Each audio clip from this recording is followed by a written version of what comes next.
राधे राधे दोस्तों। पता है, मैं ना आज सोच रही थी कि अक्सर मुस्कुराते हुए चेहरे को देखकर ना हम ये अंदाजा लगा लेते हैं कि यार ये इंसान तो बहुत खुश है। सच में इसकी लाइफ कितनी अमेजिंग है ना। और हम अपनी लाइफ का कंपैरिजन उस इंसान को देखकर करने लगते हैं कि मेरी लाइफ भी काश ऐसी होती। ये इंसान कितना ज्यादा मुस्कुराता है, कितना ज्यादा खुश रहता है, मैं भी इतना खुश रहता। और हम बहुत बार खुश रहने वाले इंसान को किसी गलत तरीके से या किसी और वे में भी जज कर लेते हैं। लेकिन पता है, अक्सर मुस्कुराते हुए चेहरे देखकर ना हमें किसी भी इंसान को जज नहीं करना चाहिए दोस्तों, क्योंकि हमें नहीं पता कि जो मुस्कुराता हुआ इंसान है, जो छोटी छोटी बात पे मुस्कुरा रहा है और जो आज आपके सामने आपको इतना ज्यादा खुश दिख रहा है, हम नहीं जानते कि उसने अपनी जर्नी में क्या चीजें फेस की है, कौन कौन सी चीजें झेल कर वो यहाँ तक पहुंचा है, उसने क्या क्या देखा है। क्योंकि यहाँ पर ना हर इंसान की लाइफ अलग है, हर इंसान की कहानी अलग है और हर इंसान की कहानी का राइटर भी अलग है, क्योंकि हम खुद अपनी कहानी लिखते हैं। मान लिया कि आपकी लाइफ में प्रॉब्लम है और सामने वाला इंसान मुस्कुरा रहा है, तो हम ये सोच रहे हैं कि उसकी लाइफ में सब सही है। अक्सर आपने वो सुना होगा कि जो इंसान बात बात पे मुस्कुरा देता है, हमेशा हंसता रहता है, उसके दिल में ना बहुत कुछ बातें होती है ऐसी जो उसने झेली होती है। उसके पास्ट में बहुत कुछ हुआ होता है जो उसने झेला होता है और अब उसे उन सारी चीजों से ओवरकम कर ना मुस्कुराने की आदत पड़ जाती है। तो ये मुस्कुराने वाले इंसान ना अपने दिल में बहुत गहरे राज लिए हुए होते हैं, जो मैक्सिमम 99% ना उनकी दर्द भरी दास्तान से जुड़े होते हैं। तो इसलिए ना लाइफ में किसी भी मुस्कुराते हुए इंसान को देख के उसे जज मत करना कि इस इंसान की तरह मेरी लाइफ भी हो। भाई, उस इंसान ने अपनी लाइफ को सफर करके यहाँ तक पहुंचाया है, बहुत सारी मेहनत की होगी उसने, तब जाके वो हंसना सीखा है, या बहुत सारे दर्द झेले होंगे तब जाकर उसे हंसने की आदत पड़ गई। हम नहीं जानते कि किसके माइंड में, किसके दिल में क्या चल रहा है। तो दूसरों को जज करने की आदत को ना प्लीज छोड़ दीजिए। और ये चीज ना हमारे लिए फायदेमंद होगी। इससे होगा ये कि जो फोकस है ना हमारे, जो दूसरों पे जाता है कि उसकी लाइफ ऐसी है, हमारी लाइफ भी ऐसी हो, तो पता है फोकस कहाँ जा रहा है? उसकी लाइफ ऐसी है। हमारी लाइफ पर हमारा फोकस कहाँ है? उसकी लाइफ पर फोकस है जो हमें हंसता हुआ दिख रहा है या बहुत खुश दिख रहा है। हमारी लाइफ पर अगर फोकस हमारा जाएगा तो हमारी लाइफ बेहतर होगी ना, तो हम हमारी लाइफ की चीजों को बेहतर कर पाएंगे ना। अगर हमारी एनर्जी हमारी लाइफ पर ना जाके कहीं और जा रही है, तो आप कैसे ये उम्मीद कर सकते हैं कि आपकी लाइफ में चीजें सही होंगी? लॉ ऑफ अट्रैक्शन या कोई भी चीज आपके लिए काम करेगी? क्यों करेगी भाई? आप एनर्जी वहां दे ही नहीं रहे हो जहां आपको चीजें सही करनी है। आप एनर्जी तो वहां दे रहे हो जहां आपको देनी नहीं चाहिए। आप वेस्ट कर रहे हो 90% अपनी एनर्जी को। पता है, कहते हैं कि जिस पौधे में पानी डलता है ना, वो पौधा ही ग्रो करता है, और जिसमें पानी नहीं डालते वो ग्रो नहीं करता। हाँ, आपको चपवाद यहाँ पे ये भी आ जाता है कि कुछ को नेचर ग्रो कर देती है, तो वो एक अलग पॉइंट है। लेकिन जिस पौधे में पानी डल रहा है, जिसकी टाइम टू टाइम केयर हो रही है, वो प्लांट ग्रो करता है, वो बड़ा होकर एक दिन पेड़ बनता है, क्योंकि उसमें कोई अपनी एनर्जी डाल रहा है, कोई पानी डाल रहा है। उसी तरह अगर आपकी लाइफ में कुछ भी ऐसा है, अगर वहां पे आप सॉल्यूशन की एनर्जी देते हो, कुछ अच्छा करने की एनर्जी देते हो, चीजों को फिक्स करने की, मतलब सही करने की एनर्जी दे रहे हो, तो वो सही क्यों नहीं होंगी भाई? जरूर सही होंगी। ऊपर वाला क्या आपके एफर्ट्स नहीं देखता? देखता है, बट वो एग्जाम भी तो लेता है कि आप उसके लायक हो भी या नहीं।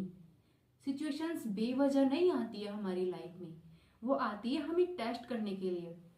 पता है, 2024 से पहले तक ना मैं भी यही सोचती थी कि यार मेरी लाइफ में इतनी सारी प्रॉब्लम्स क्यों है, मैं क्यों मेंटली इतना ज्यादा सफर कर रही हूँ, क्यों मुझे सारी चीजें सही नहीं दिख रही है अपनी लाइफ में। मेरे साथ भी ये प्रॉब्लम थी, मैं बहुत ज्यादा कंप्लेन करती थी।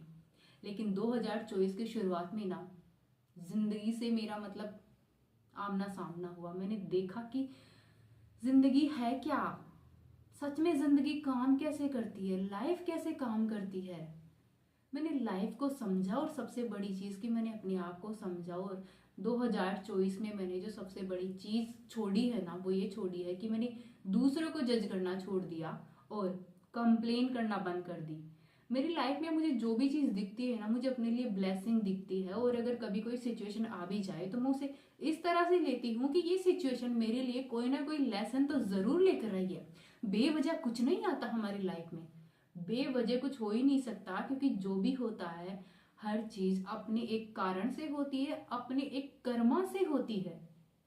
बेवजह कोई कुछ होता नहीं है। तो मैंने इस तरह से अपने बारे में सोचना शुरू किया, और जब मैंने इस तरह से सोचना शुरू किया कि लाइफ में जो कुछ भी हो रहा है ना वो बेवजह तो नहीं है, उसके पीछे की मैं चीजों को देखने लगी कि क्या लेसन लेकर आई है। और 2024 में मैंने एक एक सिचुएशन से लेसन लेना शुरू किया और मैं सीखती गई, आगे बढ़ती गई।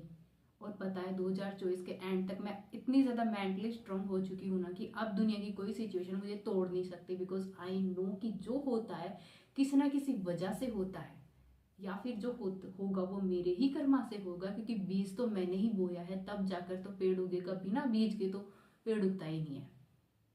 सो दोस्तों, अपनी लाइफ का कंपैरिजन आप दूसरों से कभी ना करें, और किसी भी मुस्कुराते हुए इंसान को देखकर भी जज ना करें। आप अपना फोकस, अपनी एनर्जी वहां दीजिए जहां आपको चीजें सही करनी है। अगर आप कुछ मैनिफेस्ट करने का सोच रहे हैं तो फिर अपनी एनर्जी बाहर की दुनिया में देने की बजाय ना अपनी उस मैनिफेस्टिनेशन पर दीजिए। अपने ओरा पर वर्क करिए, अपने माइंड सेट पर वर्क करिए, अपनी लाइफ पर वर्क करिए, क्योंकि हर चीज यहाँ पर सही हो सकती है। परमानेंट प्रॉब्लम्स हमारी लाइफ में कभी आती ही नहीं है, क्योंकि वो सॉल्यूशन अपने साथ लेकर आती है, लेकिन हमारी नजर उस सॉल्यूशन पर जाती ही नहीं है। हम बस हमेशा यही सोचते हैं कि भगवान ने ना मेरे लिए दरवाजे बंद कर दिए, लेकिन एक दरवाजा हमारे लिए हमेशा भगवान खोलता है। लेकिन पता है हमारी प्रॉब्लम क्या है, हम फिक्स हो जाते हैं। हम फिक्स हो जाते हैं कि मुझे तो इसी दरवाजे से बाहर जाना है, और ये दरवाजा बंद कर दिया। क्यों भाई, दूसरा दरवाजा खुला है ना, आप उससे भी जा सकते हो। चीजें, ऑप्शंस देखना शुरू करिए, क्योंकि रास्ते ना हमेशा होते हैं। बस हमें उन रास्तों पर चलने की हिम्मत चाहिए, और उन रास्तों को पहचानने का नजरिया भी चाहिए। इसलिए अपने माइंडसेट पर वर्क करिए, अपनी सोच पर वर्क करिए, क्योंकि आपसे ज्यादा आपकी लाइफ में कीमती और कुछ भी नहीं है। तो अपनी यहाँ की एनर्जी किसी और पर देने की बजाय यहीं दीजिए, क्योंकि जब यहाँ देंगे ना तो आप यहाँ से यहाँ पहुंचते टाइम नहीं लगेगा। उम्मीद है कि आपको मेरी ये बातें बहुत अच्छे से समझ में आई होंगी, और आप इन बातों पर अमल भी करेंगे। आज मैंने ना कोई टेक्निक बताई है, ना कुछ और बताया है, मैंने बस अपनी दिल की बातें बताई है, जो मैं सोच रही थी, जो मुझे फील हो रहा था दूसरों को देख के। क्योंकि पिछले कुछ दिनों से मैं काफ़ी लोगों की लाइफ स्टोरी सुन रही हूँ, एंड आई रियलाइज कि यार बहुत से लोगों की लाइफ में बहुत सारी प्रॉब्लम्स हैं, और वो सब ना सफ़र करते हैं, सफ़र करके यहाँ तक पहुँचे हैं। तो जज करने के ये जो मेंटल एटीट्यूड है ना, इसे छोड़ देना चाहिए।